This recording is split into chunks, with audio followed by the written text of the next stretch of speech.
First of all അതിന്റെ പേരാണ്. Cinema കണ്ടതിന് ശേഷമാണ് പേര് നമ്മൾ പഠിച്ചെടുക്കുന്നത്. ഇതിപ്പോ ഞങ്ങൾ തന്നെ ചെയ്യണ പടത്തിന്റെ പേര് വെച്ചിട്ട് കുറെ പേര് ഞങ്ങളെ കളിയാക്കിയിട്ടുണ്ട്. നമ്മൾ അക്ഷരം പഠിച്ചെടുത്തത് നമുക്ക് വായിക്കാൻ പറ്റില്ല എന്ന് പറഞ്ഞിട്ട് നമ്മൾ നിർത്തി വായിക്കുന്നു. പോസ്റ്റർ കാണല്ലോ, അതെനിക്കൊരു പടമുണ്ട്. അവസാനം അത് പറഞ്ഞല്ലടാ, അങ്ങനെയും ഒരു ഉദ്ദേശം. മിണ്ടാത്തതും അല്ലെങ്കിൽ വേറെ സംസാരിക്കുമ്പോഴുള്ള പ്രശ്നങ്ങളെന്ന് പറഞ്ഞാൽ ഞങ്ങള് മനഃപൂർവ്വം അങ്ങനെ ചെയ്തു തന്നെയാണ്. അതിന്റെ രാഷ്ട്രീയം ഉണ്ട് ഞങ്ങൾക്ക്, പക്ഷെ ഞങ്ങളത് പറയുന്നില്ല. എഡിറ്റിംഗ് പാറ്റേൺ നമ്മൾ ശരിക്കും സ്ക്രിപ്റ്റഡ് ആണ്. ഇപ്പോൾ 19 പേജ് ഉണ്ട് അവിടെ ഫൈറ്റ് തന്നെ എഴുതിയത്. കാരണം ഇവര് മുട്ടുസൂചി എടുക്കുന്നത് വരെ എഴുതി വെച്ചിട്ടുണ്ട്. എഡിറ്റ് കഴിഞ്ഞ് വന്നപ്പോൾ 10 മിനിറ്റിന് മോഡലുണ്ട്. അത്രയും വർക്ക് ചെയ്യേണ്ട വന്നിട്ടുണ്ട്. ഞങ്ങൾ വിചാരിച്ചു ഇനി വേറെ പടം ഇല്ലെങ്കിൽ എല്ലാം ഇതിൽ തന്നെ ട്രൈ ചെയ്യാൻ. 10 മാസം കൊണ്ടാണ് ഞങ്ങൾ എഴുതി തീർത്തത്. പക്ഷെ എഴുതി തുടങ്ങുമ്പോൾ ഞാനും ഇങ്ങനെ എടുത്ത ഡിസിഷൻ വെച്ചത് എപ്പോൾ എഴുതി തീരുന്നു അപ്പോഴാണ് ഇത് എഴുതി തീരുന്നത്. നമ്മളോട് ഒരു പ്രൊഡക്ഷൻ കമ്പനി പെട്ടെന്ന് സ്ക്രിപ്റ്റ് കൊണ്ടുവരാൻ പറഞ്ഞിട്ടില്ല, ആരും അഡ്വാൻസ് തന്നിട്ടില്ല.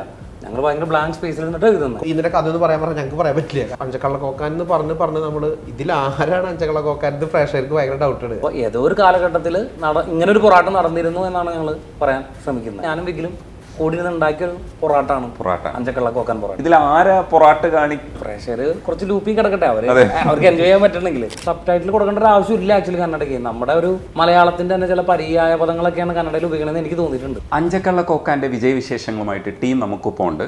ശരിക്കുള്ള ഗില്ലാപ്പികളാണ് ഇവർ. ഗില്ലാപ്പികളെ നമസ്കാരം. നമസ്കാരം. ഈ ശരിക്കും ഗില്ലാപ്പികളെ ഞാനൊന്ന് പരിചയപ്പെടുത്താം. രോഹിത് VS എഡിറ്ററാണ്. അതേപോലെ നന്നായിട്ടുണ്ട്, വർക്കിനെ കുറിച്ച് പറയാം. മണികണ്ഠൻ അയ്യപ്പയാണ് ഈ പടത്തിനെ ത്രൂ ഔട്ട് ലിഫ്റ്റ് ചെയ്ത് കൊണ്ടുപോകുന്നതെന്ന് എല്ലാവരും പറയുന്നുണ്ട്. പൊളി വർക്കാണ്.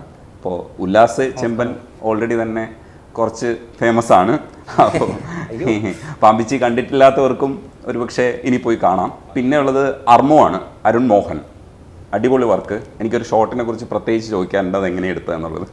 പിന്നെ വിഹിൽ വേണു സ്ക്രിപ്റ്റ് റൈറ്ററാണ്, കോ റൈറ്ററാണ്. നിങ്ങൾ രണ്ടുപേരും കൂടിയാണ് അടികൂടിയത്. നിങ്ങളാണ് പരസ്പരം ചുവന്ന ഗില്ലാപ്പി. ആക്ച്വൽ ഗില്ലാപ്പികൾ നിങ്ങൾ രണ്ടുപേരുമാണ്.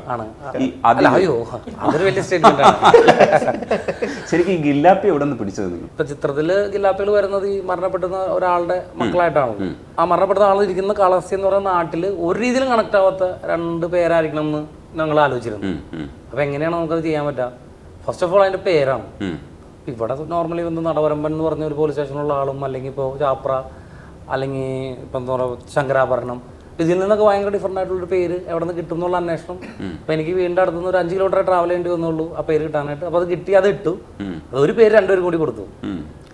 അത്രേ ഉള്ളൂ. ഗില്ലാപ്പി എന്നുള്ള പേരിന്ന് തുടങ്ങണമല്ലോ.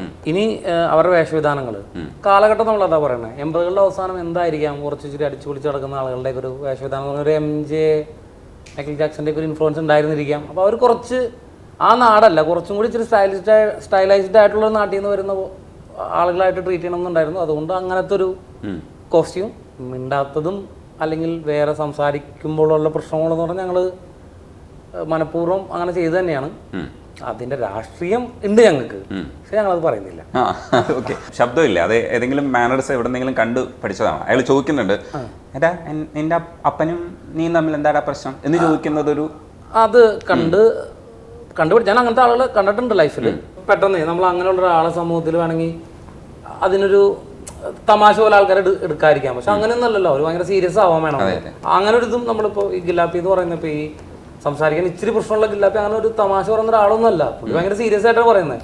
അപ്പോൾ നമ്മൾ ആ ഒരു എന്താ പറയുക, ആ ഒരു കോൺട്രാഡിക്ടറി ഇത് നമ്മളവിടെ കൊണ്ടുവരാൻ ശ്രമിച്ചിട്ടുണ്ട്. അത്രമാത്രം വർക്കായെന്ന് തോന്നുന്നു. അപ്പോൾ ആ കോൺട്രാഡിക്ഷൻ വേണമെന്ന് ഒരു തീരുമാനം ഉണ്ടായിരുന്നു. ഇപ്പോൾ ഇതിന്റെ ആക്ച്വലി ഇതിന്റെ സ്ക്രിപ്റ്റ് നടക്കുമ്പോൾ ഇപ്പോൾ ഞാനിവിടെ കൊച്ചിയിലും ഉല്ലാസേട്ടൻ ഓസ്ട്രേലിയയിലാണ്. അപ്പോൾ ദിവസേന 4 മണിക്കൂറുകൾ കോള് വിളിക്കുമ്പോൾ നമ്മൾ ഇതിന്റെ ഡിസ്കഷനാണ്. നമ്മൾ ഒരു ദിവസം ഡിസ്കഷൻ ചെയ്യും, പിന്നെ നമ്മൾ എഴുതും, അങ്ങനത്തെ പരിപാടിയാണ് നടക്കുന്നത്.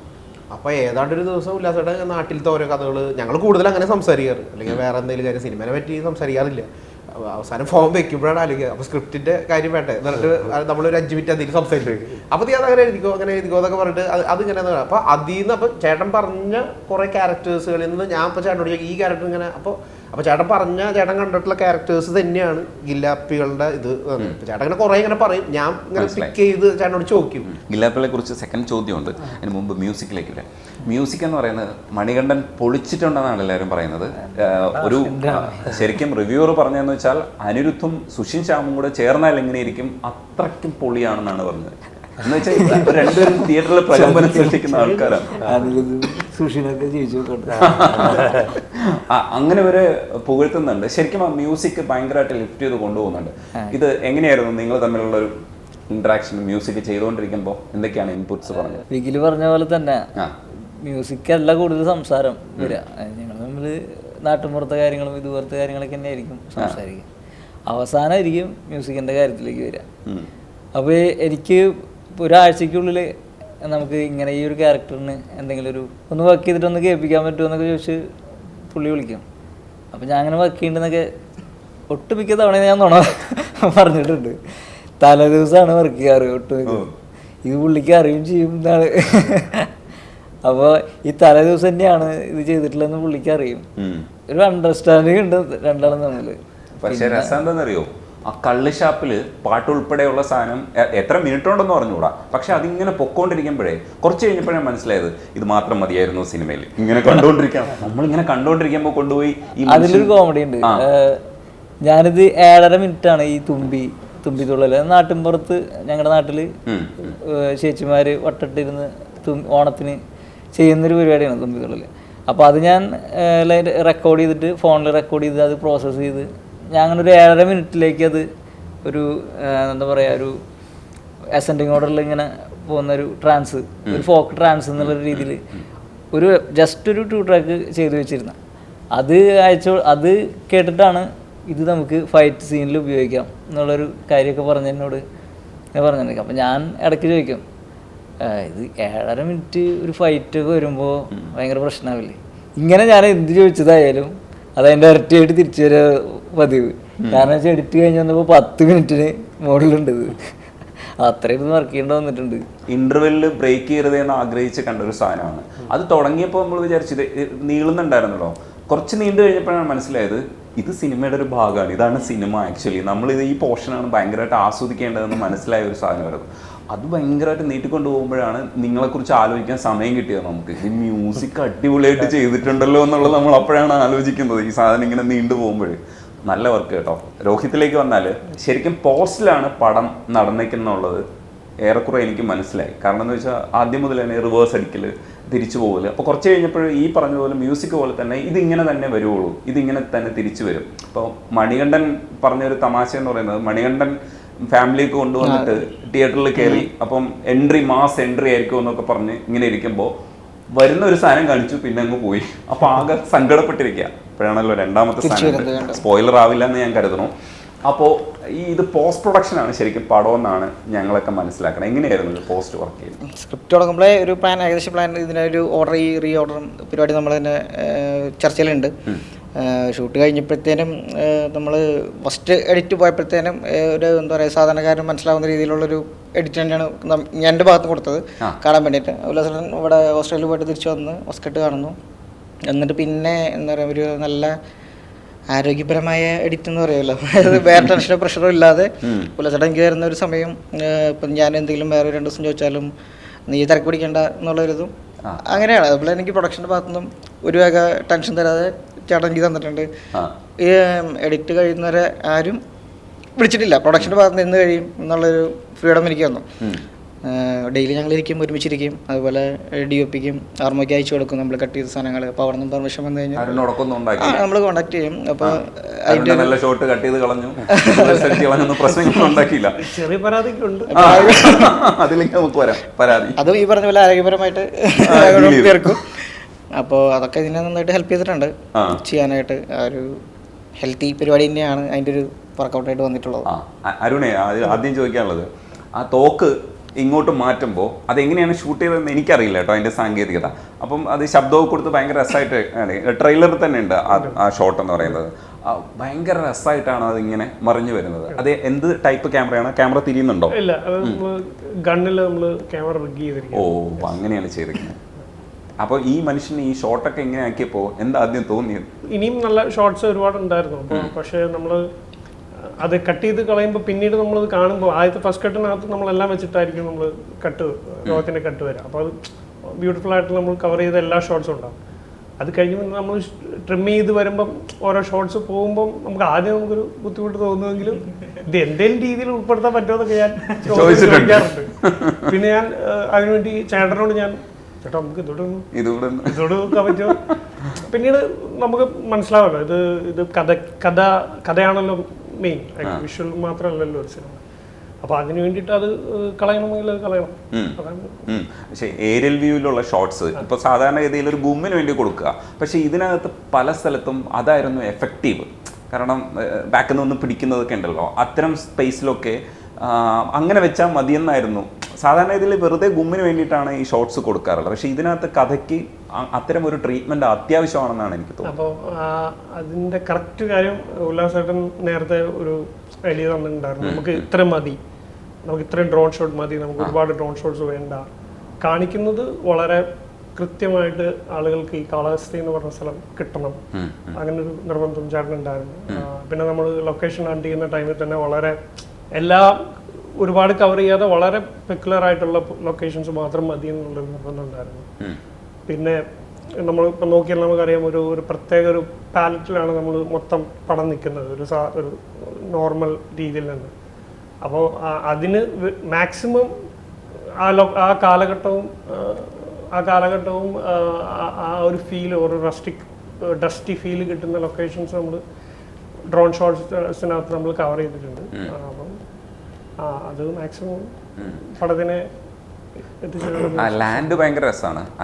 ലാൻഡിന്റെ ഒരു വരണ്ട അവസ്ഥയുണ്ടല്ലോ, അത് ഭയങ്കര രസമായിട്ട് നിങ്ങൾ കൊണ്ടുവന്നിട്ടുണ്ട്. പക്ഷെ യഥാർത്ഥത്തിൽ ആ ലാൻഡ് അങ്ങനെ തന്നെയാണോ? അല്ല, നമ്മള് ലൊക്കേഷൻ വണ്ടിപ്പെരിയാർ കുമളി ഏരിയ ആണ്. ഇതിനകത്ത് മൊത്തം പച്ചപ്പുള്ള ലാൻഡ് തന്നെയാണ്. പക്ഷെ നമുക്ക് ചേട്ടന് നിർബന്ധം ഉണ്ടായിരുന്നു നമുക്ക് ഇതിനകത്ത് പച്ച വേണ്ട. കാരണം നമ്മൾ പച്ച എല്ലാ സിനിമയിലും നമ്മൾ പച്ച കാണുന്നുണ്ട്, നമുക്ക് പച്ച അല്ലാതെ എന്തെങ്കിലും ട്രൈ ചെയ്യാം എന്നുള്ളൊരു തോട്ട് ആദ്യം തന്നെ ഉണ്ടായിരുന്നു. പിന്നെ നമ്മൾ ഡിസ്കഷൻ്റെ ടൈമാണെങ്കിലും ലൊക്കേഷൻ്റെ ടൈം ആണെങ്കിലും ഇതൊരു കഥ നടക്കുന്നത് കേരളത്തിലല്ല, പ്രോപ്പറായിട്ടുള്ള കേരളത്തിലല്ല, എന്നാൽ ഒരു കർണാടക കേരള ബോർഡറിലാണ്. അപ്പോൾ ഒരു റസ്റ്റിക് ഒരു ആളുകൾക്ക് അത് ഫീൽ ചെയ്യണം എന്നൊരു നിർബന്ധം ചേട്ടനുണ്ടായിരുന്നു. അപ്പം അതിന് വേണ്ടിയിട്ട് നമ്മൾ പർപ്പസ്ഫുള്ളി നമ്മൾ ഗ്രേഡിൽ നമ്മളത് ടെക്നിക്കലി നമ്മൾ മാറ്റിയത് പിടിച്ചിട്ടുണ്ട്. എന്തായാലും പൊളി വർക്കായിട്ടുണ്ട്. വിഖിൽ ശരിക്കും ചില ഡയലോഗ്സ് ഒക്കെ ഭയങ്കര രസമായിട്ട് വന്നിട്ടുണ്ട്. കാരണം മേഘയുടെ ഒരു ഡയലോഗുണ്ട്, ഭയങ്കര ഡ്രാമാറ്റിക് അല്ല, യോജിക്കുന്നതാണെന്ന് തോന്നുന്ന രീതിയിൽ തന്നെ അത് എക്സിക്യൂട്ട് ചെയ്തിട്ടുണ്ട്. അപ്പം ഈ സാധനങ്ങളൊക്കെ പിന്നെ കുറെ കന്നഡ ഉപയോഗിക്കുന്നതിൽ നിങ്ങൾ ട്രാൻസ്ലേഷൻ ഉപയോഗിക്കുന്നില്ല, അത് മനഃപൂർവ്വം തന്നെ ആ ലാൻഡ് നിങ്ങൾ അങ്ങനെ തന്നെ മനസ്സിലാക്കണമെന്നുള്ളത് അങ്ങനെയായിരുന്നു അത് എക്സിക്യൂട്ട് ചെയ്തത്. നമ്മൾ കന്നഡ ഉപയോഗിക്കുമ്പോഴും നമ്മൾ സബ്ടൈറ്റിൽ വേണ്ടാന്ന് നമ്മളത് ഡിസ്കഷനിൽ പറഞ്ഞിരുന്നു. അപ്പോൾ എന്താ വെച്ചാൽ മനസ്സിലാവായി ഉണ്ടാവില്ല, കാരണം അത് കഴിഞ്ഞിട്ട് വരുന്ന വിഷ്വലായാലും ഇതിന്റെ ട്രീറ്റ്മെന്റിലൊക്കെ എന്തായാലും നമുക്ക് സ്ക്രിപ്റ്റിലെ മനസ്സിലാവും എന്നുള്ള കാര്യം നമുക്ക് ഉറപ്പാണ്. ഇപ്പൊ അതുകൊണ്ട് തന്നെയാണ് നമ്മൾ സബ്ടൈറ്റിൽ വേണ്ട. പിന്നെ സബ്ടൈറ്റിൽ വരുമ്പോൾ ആൾക്കാർ പിന്നെ അതും മീൻസ് അങ്ങനെ വേണ്ട, ഇത് ഇങ്ങനെ തന്നെ പോട്ടെ എന്ന് ഉല്ലാസേട്ടന്റെ ഡിസിഷൻ ആയിരുന്നത്. അപ്പോൾ അതങ്ങനെ ഓക്കെ ആയിരുന്നത് നമുക്ക് അങ്ങനെ. പിന്നെ ട്രാൻസ്ലേഷൻ നമ്മൾ ഇതിങ്ങനെ ഒരു പർട്ടിക്കുലർ ഒരു ഫ്രണ്ടിനെ വിളിച്ചിട്ടാണ് നമ്മൾ ഇതേ ഡയലോഗ്സുകളൊക്കെ മാറ്റി ഇത് ചെയ്തിരുന്നത്. കാരണം നമുക്ക് അതിന്റെ കറക്റ്റ് വോക്കൽ ആയിട്ടുള്ള ഡയലോഗ്സ് കിട്ടാൻ വേണ്ടിയിട്ടും. പിന്നെ ഉല്ലാസന് ചെമ്മൻചാട്ടനൊക്കെ ഒരുപാട് കോൺട്രിബ്യൂട്ട് ചെയ്തിട്ടുണ്ട് അതിന്. ചെമ്മൻചാട്ടൻ ഉഗ്രനായിട്ട് കന്നഡ പറയും. ചേട്ടന്റെ ക്യാരക്ടറിന് നമ്മൾ പിന്നെ അത് ഡയലോഗ്സ് എഴുതി കൊടുക്കണ്ടേ, ഇതാണ് വിഷയം എന്ന് പറഞ്ഞാലോ പുള്ളി അങ്ങോട്ട് പറഞ്ഞോളൂ. അതാണ് ഇപ്പോൾ എനിക്കും കന്നഡ അറിയാം, പക്ഷെ ഇതിന്റെ ലോക്കൽ ഡയലക്റ്റ് ഒന്നും അറിയില്ല. 2 ഫ്രണ്ട്സ് രണ്ടുപേരും ഞങ്ങളെ ഹെൽപ്പ് ചെയ്തായിരുന്നു. 2 സ്ഥലത്തേക്ക് ഡയലക്റ്റ് ഞങ്ങൾ ചോദിച്ചായിരുന്നു, ഇതിന് എന്തൊക്കെ ഓപ്ഷൻ വരെയും പോവാം. അപ്പൊ അതൊക്കെ അവർ ഹെൽപ്പ് ചെയ്യും, അത് എഴുതുകയും അത് മലയാളത്തിൽ എഴുതുകയും അതിന്റെ ഇംഗ്ലീഷിൽ അതിന്റെ മീനിങ് എഴുതിയൊക്കെ വെച്ചിട്ടുണ്ടായിരുന്നു സ്ക്രീൻ പ്ലേ തന്നെ. ഇപ്പൊ ഏത് ആക്ടറാ വന്നിട്ട് പെർഫോം ചെയ്യുന്ന അന്ന് നമുക്ക് അറിയില്ലല്ലോ. അങ്ങനെയാണത് ഇത് ചെയ്തത്. പിന്നെ എന്താ പറയാ, കന്നഡ ഇപ്പോൾ ആള് പറഞ്ഞ പോലെ സബ് ടൈറ്റിൽ കൊടുക്കേണ്ട ഒരു ആവശ്യമില്ല ആക്ച്വലി കന്നഡയ്ക്ക്. നമ്മുടെ ഒരു മലയാളത്തിന്റെ തന്നെ ചില പര്യായ പദങ്ങളൊക്കെയാണ് കന്നഡയിൽ ഉപയോഗിക്കണമെന്ന് എനിക്ക് തോന്നിയിട്ടുണ്ട്. അപ്പോൾ അങ്ങനെയാണ് ആർക്കും മനസ്സിലാക്കാൻ ബുദ്ധിമുട്ടുണ്ടായിട്ടില്ല വരികണേ.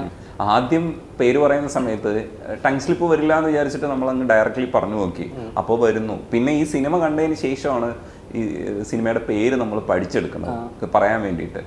അത് മൗത്ത് പബ്ലിസിറ്റിയെ ബാധിക്കുമെന്ന് തോന്നിയില്ല എനിക്കങ്ങനെ ഒരു രീതിയിൽ തോന്നിയിട്ടില്ല. ഞങ്ങൾ ട്രാക്ക് ചെയ്തിട്ടുണ്ട്. അതിനു മുമ്പ് ആ ട്രാക്കിന് വേണ്ടിയിട്ട് എൻ്റെ അമ്മ പറഞ്ഞ അഞ്ചക്കളക്കോക്കാനെ എന്ന് പറയുന്ന ഒരു ക്ലിപ്പ് നമ്മൾ ഡബിങ് സ്റ്റുഡിയോ നിർത്തിട്ട് ഞാൻ ആൾക്ക് അയച്ചു കൊടുത്തു. ആളത് വീട്ടിൽ വെക്കുമ്പോൾ ആളുടെ കുട്ടി, എത്ര വയസ്സാണ് ആളുടെ കുട്ടിക്ക്? 3 വയസ്സുള്ള കൊച്ച് ഒരു തെറ്റും പറ്റാണ്ട് എന്ന് പറഞ്ഞാൽ എന്നോട് ആള് ചോദിക്കാറുണ്ട് എത്ര അക്ഷര സ്ഫുടതയോട് കൂടിയിട്ടാണ് കുട്ടി പറയണേന്ന്.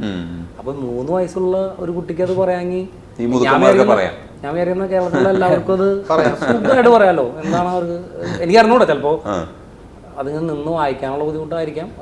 കുട്ടി പറയുന്നുണ്ട്. പിന്നെ അതുകൊണ്ട് നമ്മൾ പടത്തിൽ അങ്ങനെ തന്നെയാണല്ലോ പറയുന്നത്. ഇപ്പൊ അമ്മ കൊച്ചിനോട് പറഞ്ഞു കൊടുക്കുന്നുണ്ട് 5 കള്ള കോക്ക. എനിക്കത് അപ്പൊ ആ 3 വയസ്സുള്ള കുട്ടീനെയാണ് ഞാൻ ഓഡിയനായിട്ട് എടുത്ത. ആൾക്ക് മനസ്സിലാവുന്നുണ്ടല്ലോ. പിന്നെ പ്രശ്നമൊന്നുമില്ല, പ്രശ്നം ഉണ്ടാവാൻ ചാൻസ് നമ്മളെല്ലാവരും പഠിച്ചോളാം. ഈ ചെമ്പന്റെ ഒരു അസാധ്യമായിട്ടുള്ള പ്രകടനത്തെ എല്ലാവരും ഭയങ്കര രസമായിട്ട് വിലയിരുത്തുന്നുണ്ട്. എങ്ങനെയാണ് ബ്രദറിന്റെ, നിങ്ങൾ അനിയനല്ലേ, അത് ചേട്ടനല്ലേ? എന്നാലും 11 വയസ്സ് മൂത്ത. അപ്പോൾ ശരിക്കും എങ്ങനെയായിരുന്നു ആ പെർഫോമൻസ് അവിടെ കാണുന്ന സമയത്ത്? മനുഷ്യന്റെ പെർഫോമൻസ് പലപ്പോഴും നമ്മൾ കണ്ടിട്ടുണ്ട്, പക്ഷെ സ്വന്തം സിനിമയെ കിട്ടുമ്പോൾ നമുക്ക് കുറച്ചുകൂടെ കിട്ടണമെന്ന് ആഗ്രഹിക്കുമല്ലോ. അപ്പൊ കിട്ടിക്കൊണ്ടിരിക്കുമ്പോൾ നമുക്കൊരു ലഹരി വരുമല്ലോ. അത് ശരിക്കും ഒരു ഭയങ്കര പകർന്നാട്ടമാണ് പുള്ളി കാണിച്ചേക്കുന്നത്. ഭയങ്കര രസമായിട്ട് ബിഹേവ് ചെയ്തിട്ടുണ്ട്, നടപ്പും ഒക്കെ ഭയങ്കര രസമായിട്ട് വന്നിട്ടുണ്ട്. അത് നേരിട്ട് കാണുമ്പോൾ എന്തായിരുന്നു ഒരു സന്തോഷം? ഡെഫിനറ്റ്ലി ചേട്ടൻ അങ്ങനെ ഒരു നമുക്ക് വേണ്ടിയിട്ട് ഒരു ക്യാരക്ടർ ചെയ്യുമ്പോൾ ഒരു ബ്രദറിന് കിട്ടുന്ന എല്ലാ സന്തോഷവും എനിക്കും കിട്ടിയിട്ടുണ്ട്.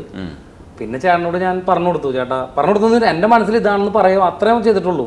ഈ ക്യാരക്ടർ ഇങ്ങനെയൊക്കെയാണ്, ബാക്കിയെല്ലാം ചേട്ടൻ നടവരമൻ എന്ന് പറഞ്ഞ ക്യാരക്ടറിനെ അഡാപ്റ്റ് ചെയ്താണ്. കൂടുതൽ പറഞ്ഞു കൊടുക്കേണ്ടി വന്നിട്ടില്ല. പുള്ളി നല്ല എക്സ്പീരിയൻസ്ഡ് ആയിട്ടുള്ള ഒരു ആക്ടറാണ്. അത് ക്യാമറയോടെ കാണുമ്പോൾ എന്തായിരുന്നു തോന്നിയത്? എനിക്ക് ശരിക്കും ചില സീൻസിൽ അതായത് ചേട്ടൻ ചെയ്തിട്ടില്ലാത്തൊരു തരം ക്യാരക്ടറാണ് ഇത്, വിനോദേട്ടൻ ചെയ്ത ക്യാരക്ടർ. അത് ശരിക്കും നമുക്ക് തന്നെ, എനിക്ക് ലെൻസിലൂടെ നോക്കുന്ന ടൈമിൽ തന്നെ നമുക്കൊരു ഇത് സ്ക്രീനിൽ കാണുമ്പോൾ എന്തായിരിക്കും ഇമ്പാക്റ്റ് എന്നുള്ള രീതിയിൽ, പ്രത്യേകിച്ചും ആ ക്ലൈമാക്സ് ഭാഗത്തേക്ക് വരുമ്പോഴുള്ള വിഷ്വൽസിനകത്ത് ചേട്ടൻ്റെ സ്ക്രീൻ പ്രസൻസ് വളരെ ഭയങ്കര സൂപ്പറായിട്ട് ഫീൽ ചെയ്തു. അപ്പം നമുക്ക് വീണ്ടും വീണ്ടും നല്ല ആംഗിളിൽ ചേട്ടൻ്റെ മുഖം അല്ലെങ്കിൽ ചേട്ടനെ അങ്ങനെ ലെൻസിങ് ചെയ്യണം എന്നുള്ളൊരു നമുക്ക് തന്നെ അകത്തൊരു ഫീലിംഗ് ഒക്കെ തോന്നി. അത് ശരിക്കും എൻജോയ് ചെയ്തു നമ്മൾ. അപ്പം ഞാൻ ചേട്ടനോടും പറഞ്ഞു, ചേട്ടാ ഇത് ഉഗ്രനായിട്ടുണ്ട്. ഇതിൽ 2-3 തരത്തിലാണ് കഥ പൊയ്ക്കൊണ്ടിരിക്കുന്നത്. ഓരോരുത്തരാണ് ഇത് ലിഫ്റ്റ് ചെയ്ത് കൊണ്ടുപോകുന്നത്. ഇതിൻ്റെ ഇടയ്ക്ക് ഗില്ലാപ്പികളാണ് മൊത്തത്തിൽ കളറാക്കി കൊണ്ടുപോകുന്നത്. പക്ഷേ എങ്കിലും അവസാനം ഈ മണികണ്ഠനിലേക്ക് ഈ സാധനം വരുന്നു, മണികണ്ഠൻ്റെ ക്യാരക്ടറിലേക്ക്, ശങ്കരാഭരണത്തിലേക്ക് ഇത് വരുന്നുണ്ട്. ഈ ഇടയ്ക്ക് ഈ ചാപ്രയെ നമ്മൾ ശ്രദ്ധിക്കുന്നുണ്ട്. കാരണം അയാളാണല്ലോ ഇതിൻ്റെ ഹോൾ സാധനങ്ങൾ. അപ്പോൾ എനിക്കത് പറയാൻ ലിമിറ്റേഷൻ ഉള്ളതുകൊണ്ടാണ് പറയാത്തത്. അതേപോലെ തന്നെ അത് കഴിഞ്ഞിട്ടാണ് നമ്മൾ ലുക്മാനിലേക്ക് ഒരു ഷിഫ്റ്റ് വരുന്നത്. ലുക്മാൻ്റെ ഷിഫ്റ്റിലേക്ക് വരുമ്പോൾ എനിക്ക് ഭയങ്കര ഹാപ്പി ആയിട്ട് തോന്നി. അതിൻ്റെ ലെയേഴ്സ് എവിടെ നിന്ന് നിങ്ങൾ ബാക്കിൽ നിന്ന് പറഞ്ഞു വെച്ച സാധനങ്ങളൊക്കെ കൊണ്ടുവരുമ്പോൾ ഒരു രസമായിരുന്നു. ഇത് ഇങ്ങനെ ഷിഫ്റ്റ് ചെയ്ത് കൊടുക്കുമ്പോൾ ഈ ഫോക്കസ് മാറി വരുന്ന സ്ഥലങ്ങളിൽ കണ്ടിന്യൂറ്റി നഷ്ടപ്പെടുമെന്ന് പേടിയുണ്ടായിരുന്നില്ല?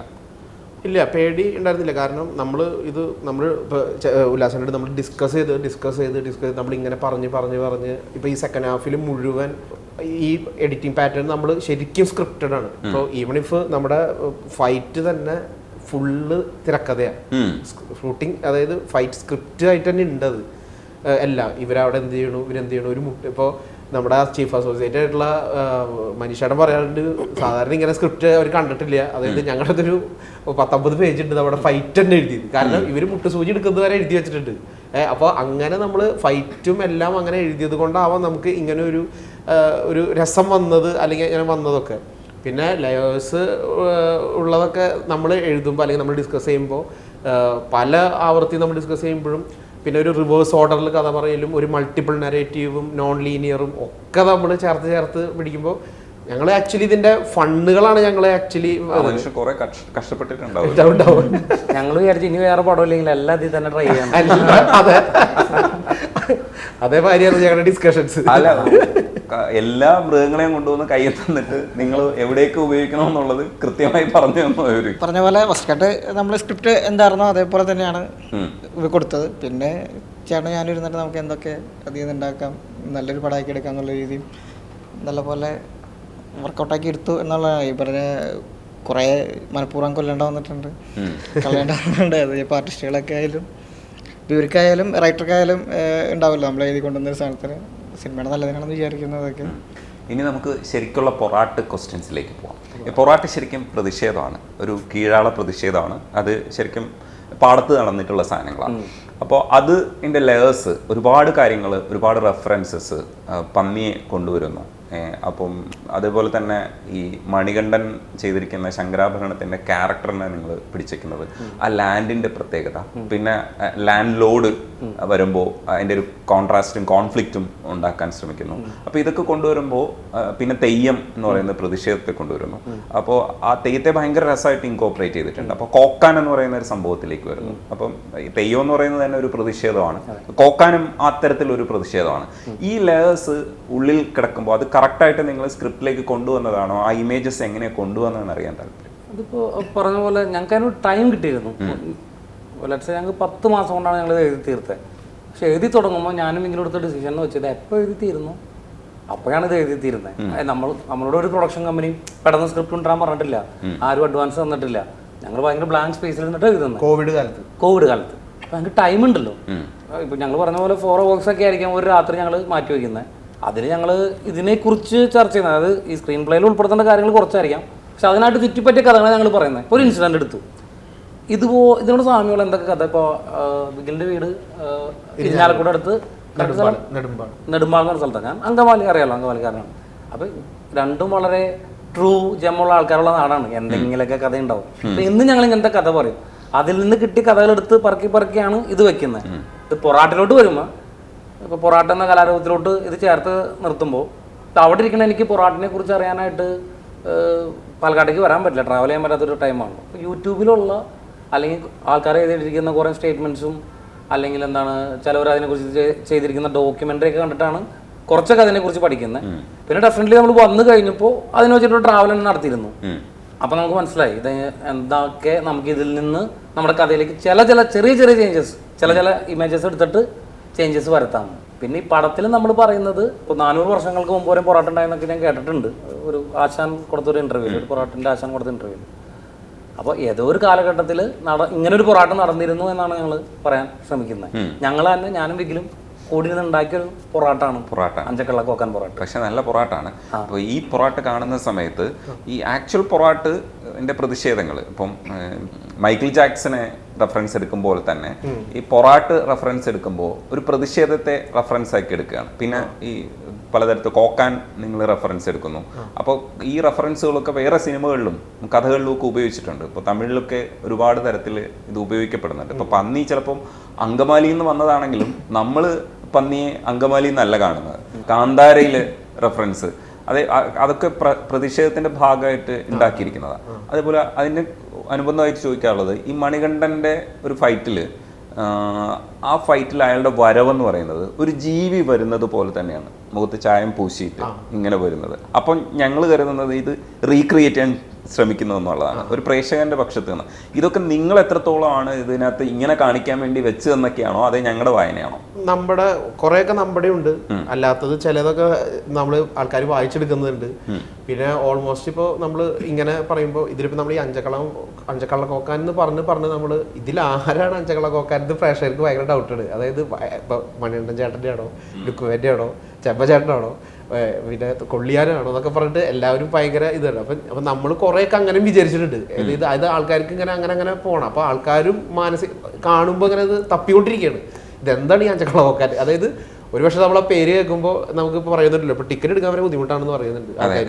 കോക്കാൻ എന്ന് മാത്രമേ പറയാൻ പറ്റുള്ളൂ എന്ന് പറയുന്നുണ്ട്. ഇതിപ്പോൾ ഞങ്ങൾ തന്നെ ചെയ്യണ പടത്തിന്റെ പേര് വെച്ചിട്ട് കുറേ പേര് ഞങ്ങളെ കളിയാക്കിയിട്ടുണ്ട്. അതായത് ഒരു മര്യാദയ്ക്ക് ഇടുള്ള പേരിട്ടൂടെ എന്നുള്ള കാര്യങ്ങളൊക്കെ ചോദിച്ചിട്ട് ഒരുപാട് അങ്ങനെ പറഞ്ഞിട്ടുണ്ട്. അപ്പോൾ ഇത് ഇപ്പോൾ ചേട്ടൻ പറഞ്ഞ പോലെ ഇപ്പോൾ മണികണ്ഠൻ ചേട്ടനും മോന് അത് പറയാന്നുണ്ടെങ്കിൽ ഞങ്ങൾക്കത് ഒരിക്കലും ഇതായിട്ട് തോന്നിയിട്ടില്ല. ഞങ്ങൾ എപ്പോഴാണ് ചോളം നോക്കാൻ ഞങ്ങൾക്കത് കണക്റ്റാണ്, ഞങ്ങൾക്ക് അതൊരു പ്രശ്നം ഉണ്ടാവും.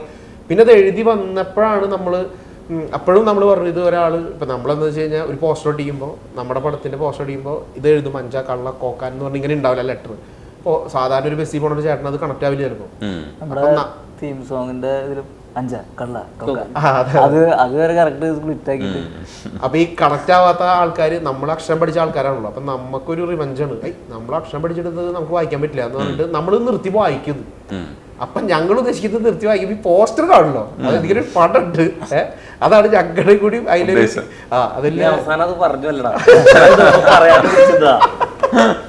എനിക്ക് എല്ലാവരും ചോദിക്കുമല്ലോ എന്താ അങ്ങനെ, അങ്ങനെയും ഒരു ഉദ്ദേശം, അത് ഞങ്ങളുടെ വേറെ ലെയറാ. അതുണ്ടായിരുന്നു. ഈ ലെയർ സംസാരിക്കുന്ന സമയത്ത് നിങ്ങളൊരു പൊറാട്ട ഉണ്ടാക്കി, അതിൽ പൊറാട്ടിൽ ഗില്ലാപ്പികളെ നിങ്ങൾ തുറന്നു വിട്ടു, എന്നിട്ട് ഗില്ലാപ്പികൾ നയിക്കുന്ന പൊറാട്ട്. പക്ഷെ ഗില്ലാപ്പികളല്ല ശരിക്കും പൊറാട്ട് കാണിക്കുന്നത്. ഇതിൽ ആരാ പൊറാട്ട് നമ്മളതൊരു പ്രേക്ഷകര് കുറച്ച് ലൂപ്പി കിടക്കട്ടെ, അവർക്ക് എൻജോയ് ചെയ്യാൻ പറ്റണമെങ്കിൽ.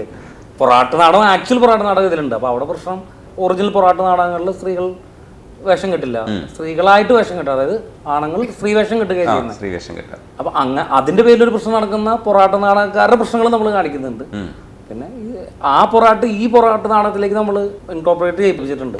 ഇതെല്ലാം പറയുമ്പോൾ ഒക്കെ ഞങ്ങൾ വിചാരിച്ചത് ഫണ്ടമെന്റൽ ഞങ്ങളുടെ ചിന്താഗതി, സാധാരണ ആളെ ടിക്കറ്റ് എടുത്ത് പോയാൽ അവർക്ക് അതൊരു ബുദ്ധിമുട്ടാണ്, അവർക്ക് എന്തെങ്കിലുമൊക്കെ കാണാൻ വേണം അല്ലെ. അങ്ങനെ നമ്മളോട് ചെമ്മൻ ചേട്ടൻ അങ്ങനെ ആണ്, നമ്മളിപ്പോ കഥ പറയുമ്പോഴായാലും അല്ലെങ്കിൽ കഥയുടെ ഇത് പറയുമ്പോഴും ചെമ്മേട്ടൻ സാധാരണക്കാർക്ക് കണക്ട് ആവണം കേട്ടോ, അന്നത്തെ കാര്യമുള്ളൂ. അത് അങ്ങനെയാണെങ്കിൽ കഥ പറഞ്ഞാൽ മതി എന്നുള്ള രീതിയിലാണ്.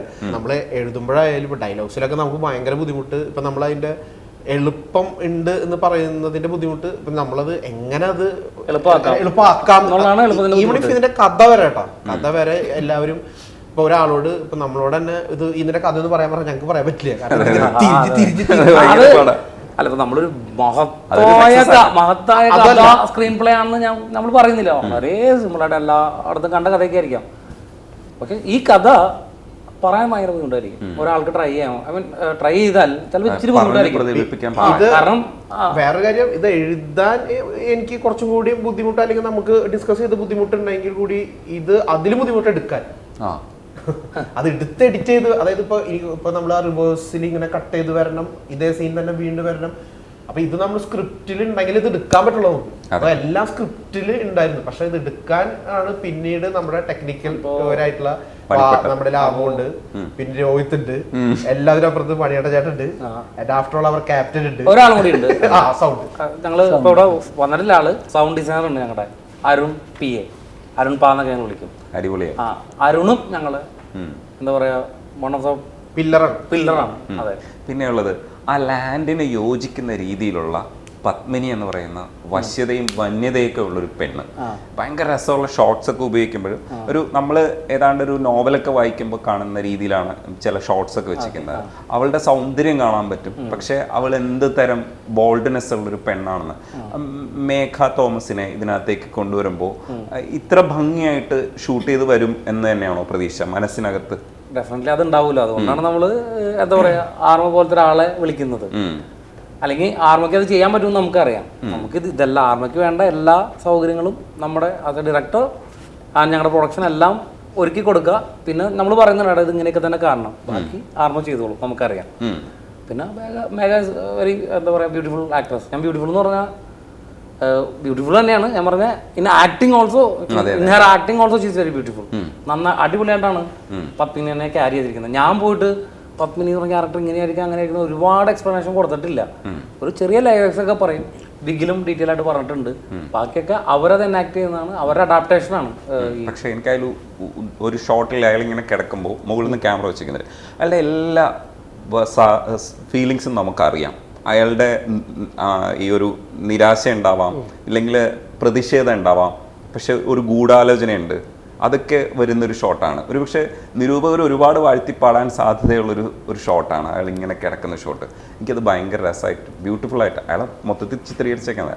ആ ഷോട്ടൊക്കെ പ്ലാൻ ചെയ്യുമ്പോൾ ഇത്ര ഡെപ്തിൽ ഇത് വരുമെന്ന് വിശ്വസിച്ചിരുന്നു? ഉറപ്പായിട്ടും. കാരണം നമുക്ക് കഥ അനുസരിച്ച് ഇത് ഇങ്ങനെ ഇത്ര ഇൻറ്റൻസിറ്റി ഉള്ള ഒരു ഏരിയ ആണെന്നുള്ളത് നമുക്കറിയാം. അപ്പം നമ്മളൊരു ഷോർട്ട് പ്ലാൻ നടത്തുന്ന ടൈമിൽ ഇത് ഇങ്ങനെയായിരിക്കണം ക്യാമറ മൂവ് ചെയ്യേണ്ടതും നമുക്കുള്ളൊരു ഏകദേശ പ്ലാനൊക്കെ നമ്മൾ പ്രീ പ്രൊഡക്ഷൻ ടൈമിൽ തന്നെ നമ്മൾ ഡിസ്കഷൻ ചേട്ടനുമായിട്ട് നടത്തിയിരുന്നു. അപ്പോൾ എല്ലാം പ്ലാൻഡാണ് ഷോട്ടുകളെല്ലാം. മണികണ്ഠൻ എത്ര പ്രാവശ്യം കണ്ടിട്ടുണ്ടാവും? ഒരുപാട് തവണ കണ്ടിട്ടുണ്ട്.